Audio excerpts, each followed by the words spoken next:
Hello student, welcome to my YouTube channel PBGT की classes. 10th class के पिछले video में हमने पढ़ा था जंतुओं के परिवहन में, जहां हमने जाना था कि जंतुओं के परिवहन में कुछ खास अंग हैं जो मिलकर परिवहन तंत्र बनाते हैं, और उनमें मुख्य रूप से कौन कौन से थे। तो पहला था रुधिर या रक्त यानी ब्लड, दूसरा था हृदय यानी हार्ट, और तीसरा था रुधिर या रक्तवाहिनियाँ जिसे बोलते हैं ब्लड वेसल्स। ये तीनों अंग मिलकर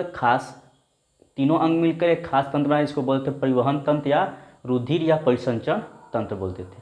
तो उस वीडियो में हमने पढ़ा था प्लाज्मा के बारे में, जिसे हमने जाना था कि रक्त के अंदर हमें कितने भाग को पढ़ना होगा। तो रक्त में मुख्य 2 भाग होते थे, एक था तरल भाग जिसको प्लाज्मा के अंतर्गत हम जानते थे, और दूसरा ठोस भाग जिसमें 3 मुख्य कोशिकाएं आती थी।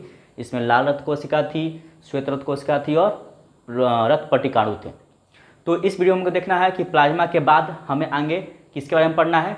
तो हमें पढ़ना है रुधिर कोशिकाओं के बारे में, इसको बोलते हैं ब्लड सेल्स, जिससे मुख्य हमें 3 पढ़ना है। कौन कौन? आरबीसी, डब्ल्यूबीसी और ब्लड प्लेटलेट्स। तो आइए स्टार्ट करते हैं तीनों के बारे में। तो पहले हम जानते हैं आरबीसी के बारे में। तो हमें जानना है कि रक्त कोशिकाएं कितने प्रकार की होती हैं। तो याद करना है, रक्त कोशिकाएं 3 प्रकार की होती हैं। लाल रक्त कोशिका यानी आरबीसी, रेड ब्लड सेल्स या कॉर्पलस बोलते हैं। दूसरा है श्वेत रक्त कोशिका यानी डब्ल्यूबीसी, जिसे बोलते हैं व्हाइट ब्लड सेल्स या कॉर्पुलस। और तीसरा है रक्त पट्टिकाणु, जिसे बोलते हैं ब्लड प्लेटलेट्स। अब यहाँ हमें जानना है कि ये तीनों का मुख्य कार्य क्या होता है और ये कैसे कार्य करते हैं, ठीक, और इनकी संरचना कैसी होती है। ये 3 बात हमें इस वीडियो में जाननी है। तो आइए हम स्टार्ट करते हैं। पहले में टॉपिक में क्या कि लाल रक्त कोशिका किसे बोलते हैं यानी रेड ब्लड सेल्स किसे कहते हैं। देखिए, सबसे मुख्य बात ये है कि जो रक्त कोशिकाएं हैं उनमें सबसे इंपॉर्टेंट और सबसे मुख्य भाग लाल रक्त कोशिका का ही होता है, और सबसे अधिक मात्रा भी लाल रक्त कोशिका का ही होता है। और इसका कार्य क्या होता है कि ये मुख्य रूप से वाहक का काम करती है उन चीज़ों का जो हमारे शरीर में आवश्यक पदार्थ हो। जैसे और बात करें हम लोग तो कुछ खाद्य पदार्थ हो सकते हैं, वसा, प्रोटीन, कुछ वायु के रूप में ऑक्सीजन CO2 हो सकते हैं, कार्बनिक पदार्थ हो सकते हैं। इन सब का वहन करता है कौन? रक्त में मौजूद आरबीसी। यानी रक्त का मुख्य काम जो करता है वो आरबीसी करता है। तो आरबीसी का कार्य हो गया वाहन करने का। अब पाया था एक क्वेश्चन एक और पूछा जाता है कि आरबीसी मतलब ये कि रक्त लाल क्यों दिखता है। तो रक्त लाल दिखने का कारण ये होता है कि आरबीसी के अंदर पाया जाता है हेमोग्लोबिन, जो कि एक प्रोटीन है। हेमोग्लोबिन क्या है? एक प्रोटीन है, एक वर्णक है, जिसकी वजह से वो रक्त क्या होता है? लाल दिखता है। और इसी पॉइंट की वजह से कहा जाता है कि जो लाल रक्त कोशिका है वो ऑक्सीजन का कारक है या ऑक्सीजन का वाहन है, वो ऑक्सीजन को ढोने का काम करती हैं, कैरियर हैं, ये बात कही जाती है। इस पॉइंट में हमें देखना है क्या है कि जो लाल रक्त कोशिका है ये रक्त कोशिकाओं में सबसे मुख्य होता है, और मुख्य रूप से सभी खाद्य पदार्थों वसा, O2, CO2, कार्बनिक और अकार्बनिक पदार्थों को ढोने का काम करता है। इसके अलावा लाल रक्त कोशिकाओं में एक विशेष प्रकार का प्रोटीन पाया जाता है। हमने बताया कि एक प्रोटीन पाया जाता है, वर्णक पाया जाता है, जिसे हम बोलते हैं हेमोग्लोबिन।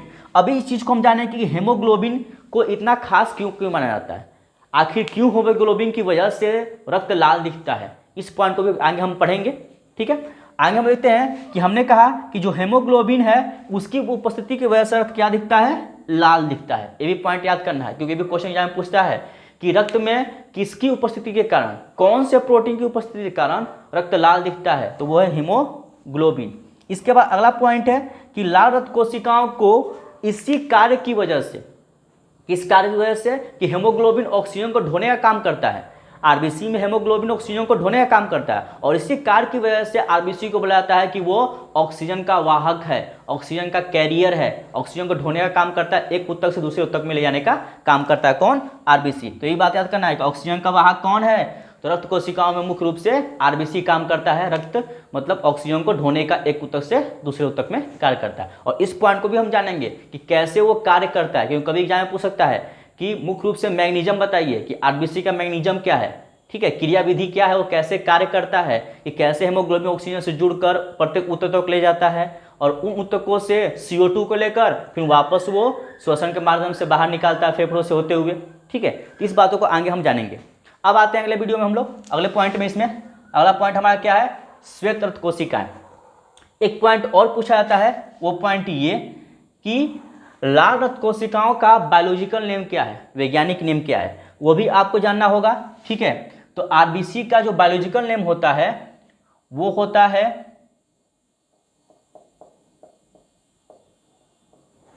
इरिथ्रोसाइट्स,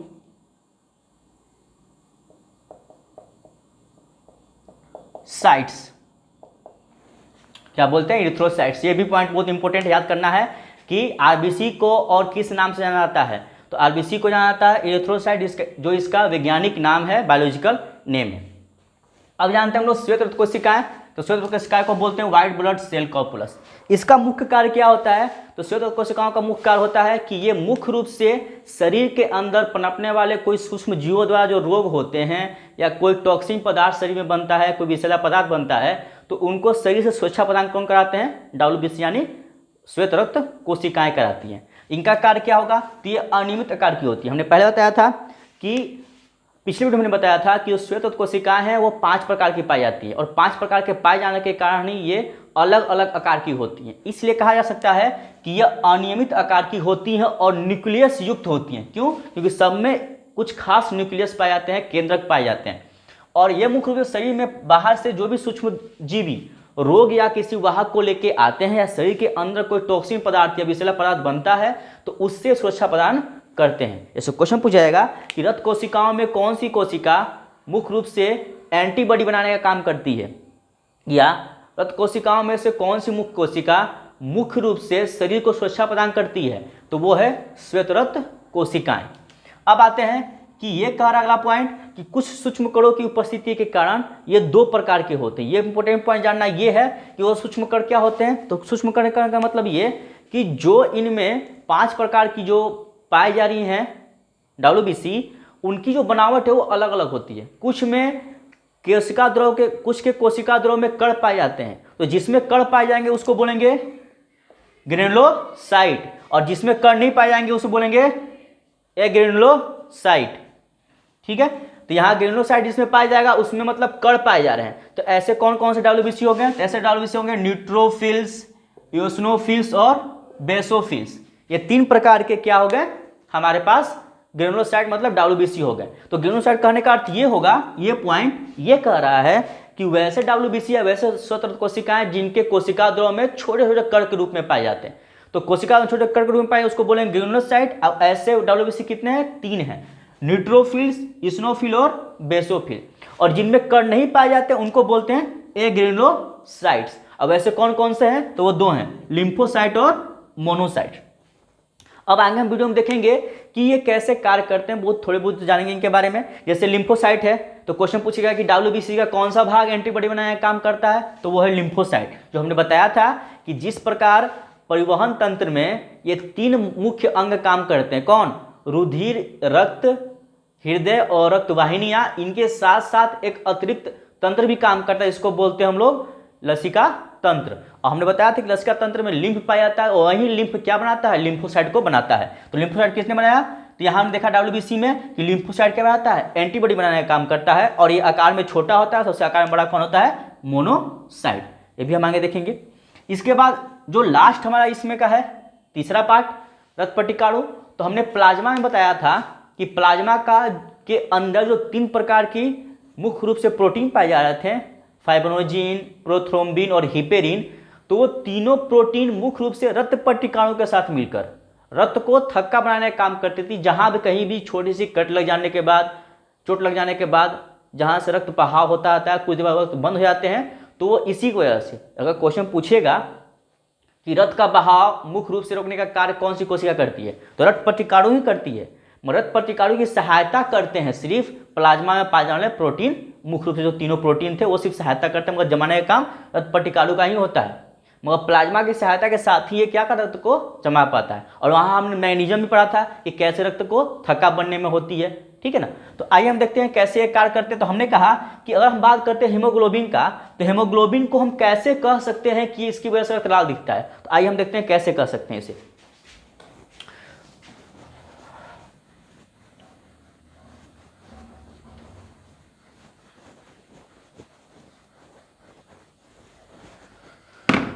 तो हमने कहा कि हेमोग्लोबिन है,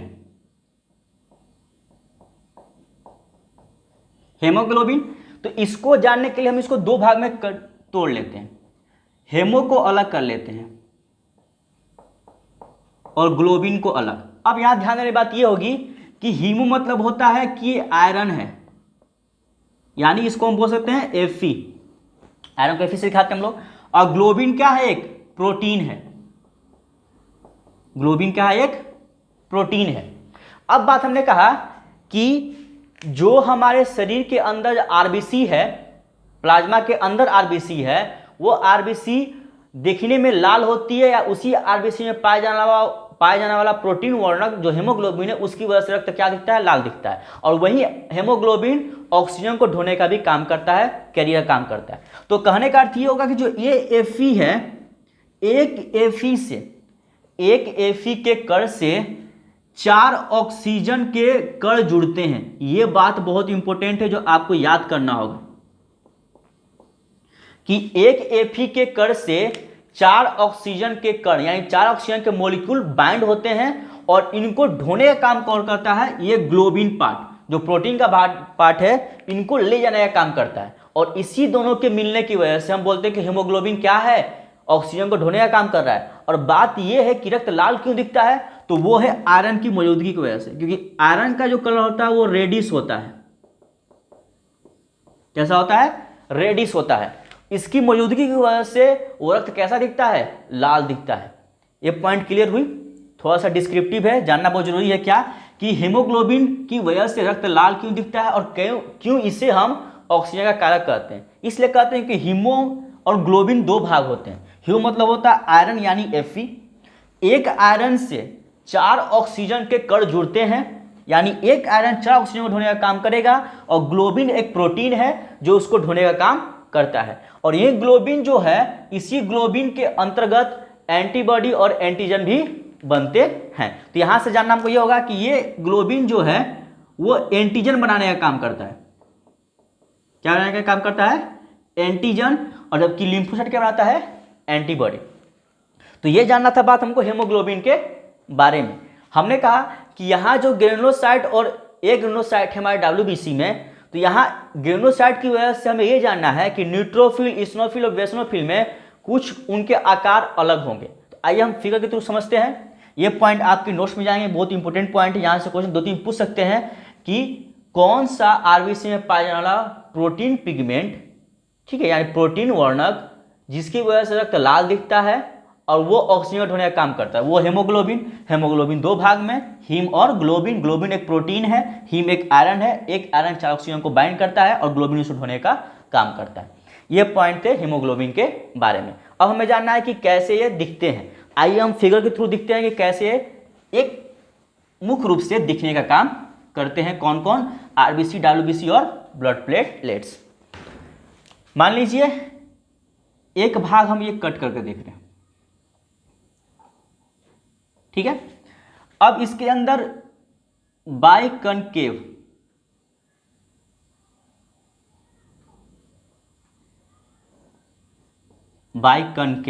ठीक है, कौन होते हैं? आरबीसी होते हैं। और ऐसे छोटे छोटे भाग जो होते हैं, छोटे छोटे टुकड़ों में, ये होते हैं रक्तपट्टिकाणु। ऐसे बिखरे होंगे।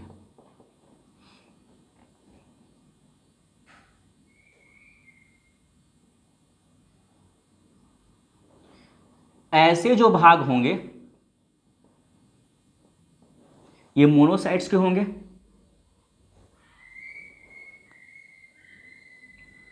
और ये जो भाग होगा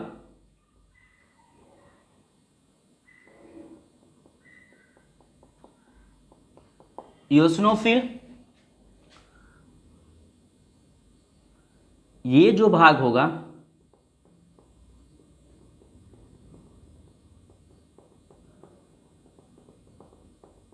बेसोफिल, ठीक है। और जो लिम्फोसाइट होता है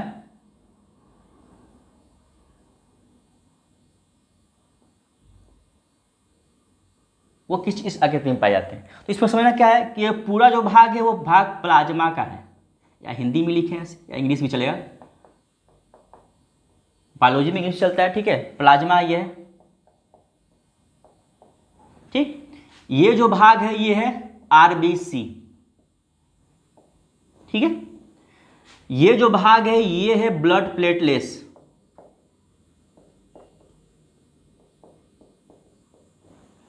इसके अलावा ये जो भाग है ये है इस्नोफिल्स,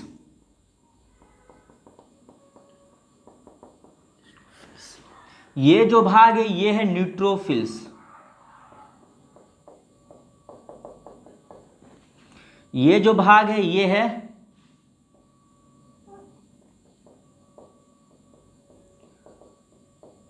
लिम्फोसाइट। इसके अलावा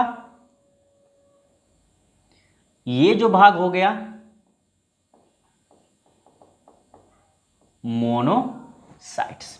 देखिए 1 2 3 4, अभी एक और रह गया बेसोफिल। तो बेसोफिल का आकार इनसे कुछ अलग होता है।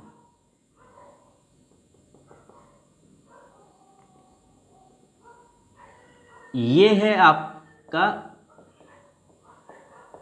बेसोफिल्स।